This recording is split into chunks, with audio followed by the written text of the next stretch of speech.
Vous avez travaillé à l'ONU sur le rôle des compagnies privées militaires et de sécurité. Est-ce que vous pouvez nous parler un petit peu du travail que vous avez fait à l'ONU? Oui, oui, oui. Écoutez, l'ONU, il avait pris des décisions pour contrôler les mercenariats à fin du siècle dernier, 1989 ou quelque chose comme ça. Mais à partir du moment qu'il y a eu le collapse de l'Union soviétique et le mur de Berlin qui a éclaté, alors il y a une globalisation de l'économie. Il y a beaucoup de ces mercenaires qui ont, parce que l'instrument qui a été fait par l'ONU criminalisait les mercenaires. Alors ces compagnies, ils ont commencé à s'appeler Private Military Companies, c'est-à-dire dans les années 90, avec les conflits en Afrique. Ça, c'était pour éviter d'être criminalisés. Exactement, pour éviter, ils sont devenus des compagnies commerciales, pour éviter les stigmas des mercenaires au niveau mondial. Et alors, ils ont commencé à avoir énormément de succès et de business dans toutes les guerres en Afrique du Sud, Namibie, Angola surtout, Sierra Leone. Et alors l'ONU en 2005 a créé un groupe indépendant, d'experts indépendants, pour s'occuper de ces problèmes, des mercenaires et des compagnies privées de sécurité militaire. Et alors, le travail qu'on a fait, c'est de voir qu'est-ce qui faisait ces compagnies.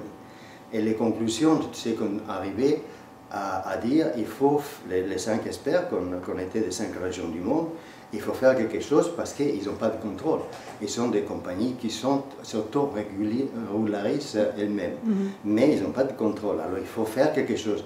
Et on ne peut pas dire, on les met à l'écart parce que c'était un big business et on ne pouvait pas dire, on va les criminaliser aussi, et parce qu'ils avaient trouvé les moyens de dire on est des compagnies privées, etc. Et ces compagnies-là, elles sont situées où? Surtout, les 70%, ils sont situés aux États-Unis et au Royaume-Uni. Ça, c'est les gros. Mais il y en a un peu partout. En Afrique du Sud, il y en avait beaucoup. Mais l'Afrique du Sud avait pris quelques mesures pour les criminaliser et pour les régulariser ou les contrôler.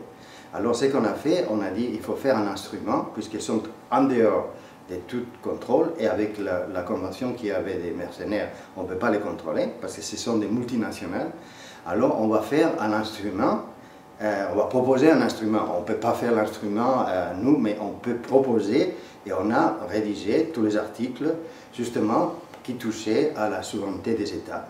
Et on a dit, et ces compagnies, ils peuvent faire quelque chose, si les États ils veulent faire des contrats avec elles, pas seulement les États, mais il y avait aussi les Nations Unies, les ONG, etc. C'était vraiment, ça avait explosé la business. Et alors, on a fait un instrument international et on a proposé aux Nations Unies de l'adopter. Et depuis, on a fait ça jusqu'à 2010. Moi, je suis parti, le groupe est parti parce qu'on peut faire seulement 6 ans. Et après, il y a d'autres experts qui prennent la relais. Alors, nous, on a fait jusqu'à 2011. Et en 2010, on a proposé aux Nations Unies cet instrument international pour contrôler et régulariser les activités des compagnies militaires et de sécurité privées. Et depuis, ils sont en train, les États, de négocier. Mais parallèle à notre création en 2005, quand ils ont vu que la question était sérieuse et qu'ils allaient être contrôlés, parce qu'on faisait des rapports en disant qu'est-ce qui faisaient ces compagnies aux Nations Unies, à l'Assemblée Générale et au Conseil des droits de l'homme, ils violent les droits de l'homme partout, mais pas seulement les droits de l'homme des autres, mais même pour ceux qui travaillent, ils le violent aussi. Alors, il faut les contrôler. Je pense qu'ils recrutent beaucoup dans les pays en développement. Hein? Ils ont commencé avec donner des gros salaires pour attirer les Américains, les Britanniques, les Sud-Africains, etc. Tous c'est du Commonwealth, le Canadiens, les Australiens. Mais là, ils ont vu que c'était beaucoup meilleur marché d'aller dans des pays comme l'Amérique latine, où ces militaires et ces policiers avaient été entraînés très très bien, parfois par les Américains, et c'était meilleur marché. Alors ils ont commencé par les continents sud-américains, et après ils ont vu qu'ils pouvaient aller encore meilleur marché que ça, et ils ont commencé à prendre des gens de Fidji, des pays asiatiques, des pays de l'Est, parce qu'il y avait beaucoup de pays de l'Est qui étaient, à cause de la diminution des armées, alors ils étaient libres, et alors ils s'engageaient, c'était meilleur marché que les Américains, ou les Britanniques, ou les Canadiens.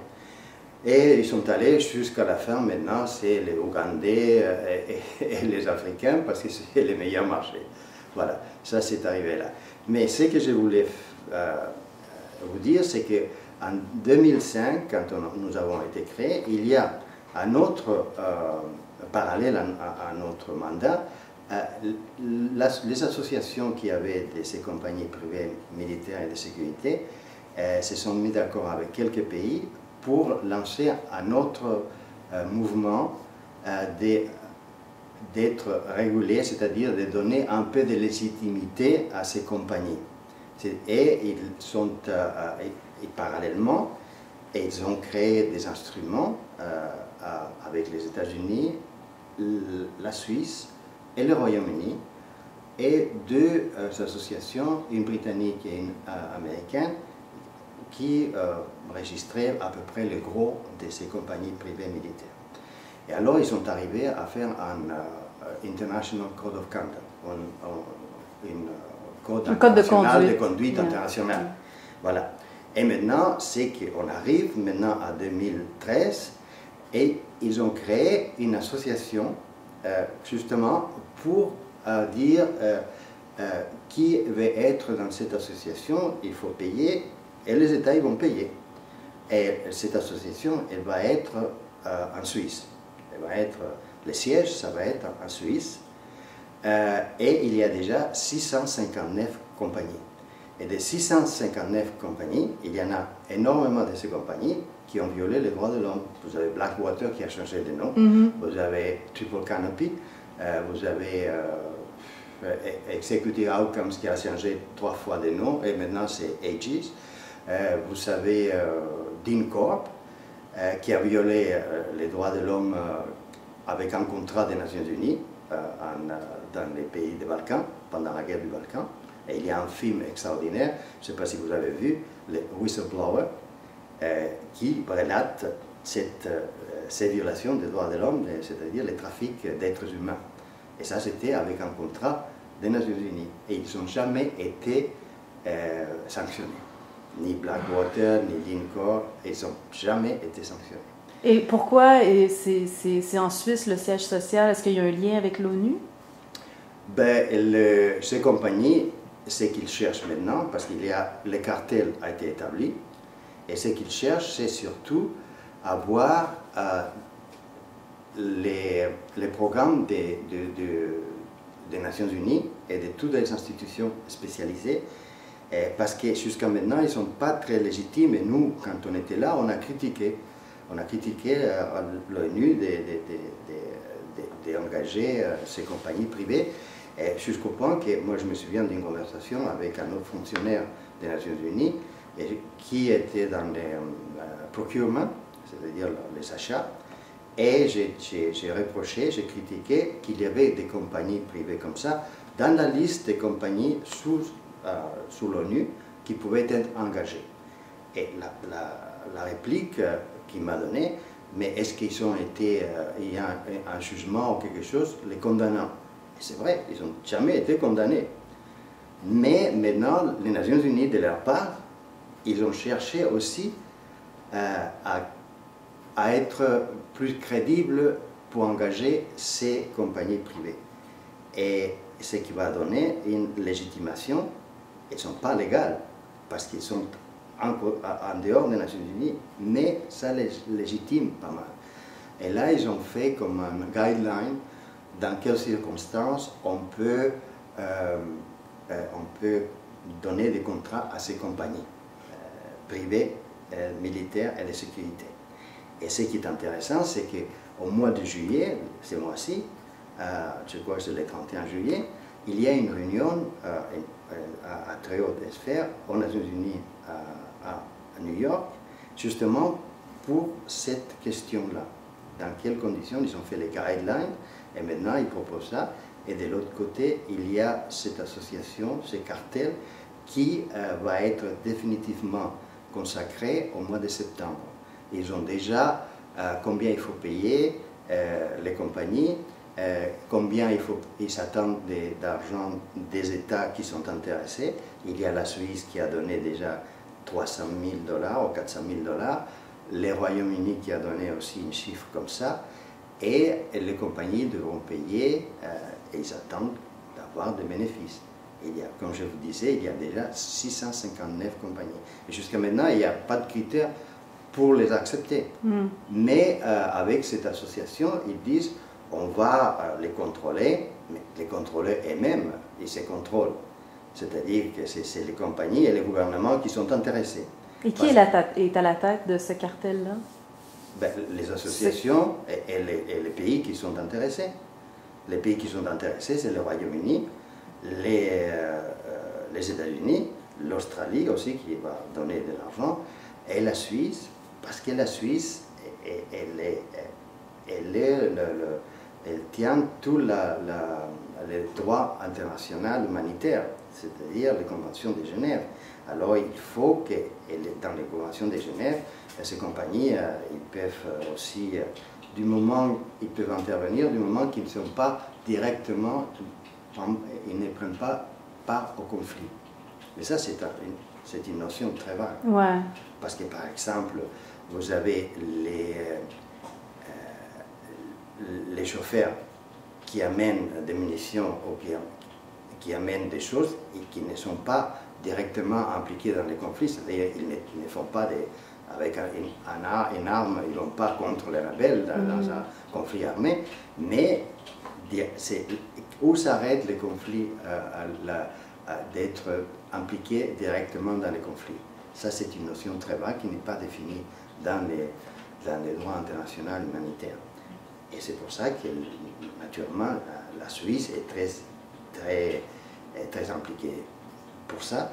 Mais aussi, et ça, je vais vous donner une nouvelle qui n'est jamais sortie dans la presse, parce qu'en 2004, l'ambassadeur suisse qui était à Bagdad était gardé par des employés de ces compagnies privées, des Sud-Africains. Alors, à un moment donné, ces employés, ils étaient en vacances, ils ont décidé de joindre les mercenaires pour faire un coup d'État en Guinée équatoriale. Ça s'appelait Meteoric, je ne sais pas quoi, pour la compagnie sud-africaine. Et alors, ils ont été vraiment pris dans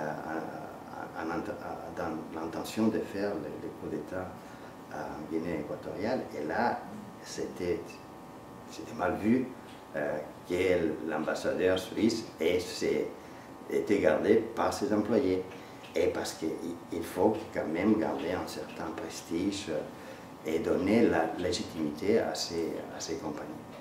Mais il y a les deux associations les plus puissantes, c'est l'association qui est aux États-Unis et qui a changé son nom parce qu'avant c'était International Peace Operations Association, maintenant c'est International Stability Organization Association, parce ce qu'ils cherchent, c'est d'avoir des contrats des opérations de la paix, parce que c'est des milliards de dollars.